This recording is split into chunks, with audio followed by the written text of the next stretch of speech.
السلام علیکم ناظرین، بہت سے لوگ پروپیگنڈا کرتے ہیں کہ میدا نہیں استعمال کرنا چاہیے، فلاں والا آٹا استعمال نہیں کرنا چاہیے، گندم کا آٹا استعمال نہیں کرنا چاہیے۔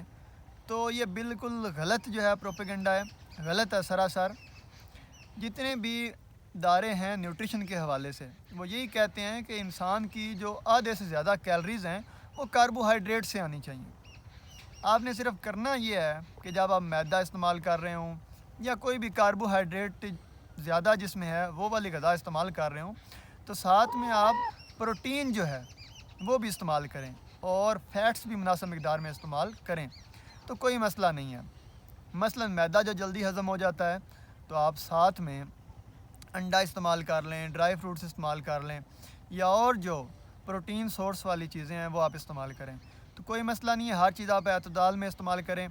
ابھی یہ جو آج کل نئے انفلوئنسرز ہیں، یہ ہر چیز سے منع کر رہے ہوتے ہیں، وہ بھی نہ کھائیں، یہ بھی نہ کھائیں، تو آپ ہر جو حلال چیز ہے یا جو ٹھیک چیز ہے وہ کھائیں۔